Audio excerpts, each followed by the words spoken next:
Hello everybody, the Lawn Gnome is here. I'm having a heart attack. Get back to work.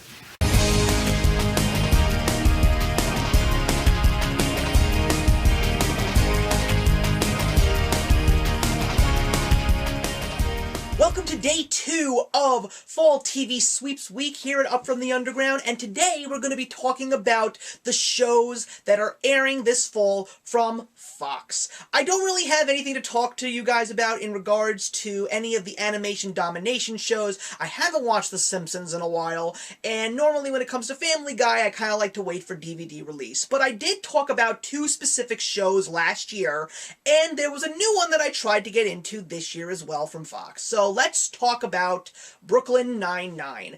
Guys, this show is going into its 3rd season, and it has gotten critical acclaim. A show that I really didn't know if it was going to last because I thought that Andy Samberg was going to drive this show entirely, but the entire cast stepped up their game, especially in the past season, and they gave me one hell of a laugh fest. Everybody on that show is phenomenal.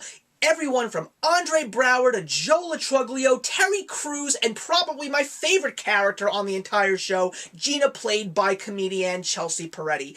Guys, this is a show that if you are not watching, you must, because it is just so unconventionally funny. The jokes are so childish, but they are done beautifully, but there's even some smart comedy thrown in there as well. The chemistry between all these characters is great. I just cannot stop laughing at these characters every single time I watch Brooklyn Nine-Nine. Why I don't have this show on DVD, I'm still trying to figure that out. Every single time I do watch it, it is great. 2 seasons down, 3rd season heading into the rest of its season after the winter recess, you have to see Brooklyn Nine-Nine. And now let's talk about a little bit of a darker show. We're going to go into the 2nd season of Gotham, which is also titled Gotham: Rise of the Villains. I was extremely surprised with how good the 1st season of Gotham was. I loved the way that they portrayed Bruce Wayne, Detective Gordon, who is still being played by Ben McKenzie, beautifully, but we also had some amazing villains like the Penguin and Edward Nygma, who we all know is going to be the Riddler, played beautifully by Robin Lord Taylor and Corey Michael Smith. We also had some other villains that we don't really hear much about unless you read the comic books, like Mr. Zaz and the Dollmaker. But this year, I was excited because of the fact that they were calling it Rise of the Villains, and because of the fact that Cameron Monaghan from Shameless was coming back to play the character Jerome, which was pretty much, I thought, going to be the Joker. But if you've been watching, you saw that this show has definitely taken a very interesting turn. The story is very rich and deep, and we also have Michael Chiklis in the cast playing the new police chief, as well as Morena Baccarin coming back as Dr. Leslie Tompkins. It's been good, but it definitely has not been as good as I would like it to be. I really thought that it was going to be something bigger and better, especially because of the fact that it was called Rise of the Villains. I was also hoping to see a couple more villains before they even took shape, like we still haven't seen Victor Freeze, we still haven't seen Jervis Tetch, and we still haven't seen Matt Hagen either. If you don't know who they are, that's Mr. Freeze, Mad Hatter, and Clayface. But who knows what we're going to have in store, because the show finished its fall half of the season on a very interesting note. At one point in time, I was considering giving it up at the end of this season, but now I'm just going to sit back and wait for the show to return and see what Gotham is going to do to finish off Season 2.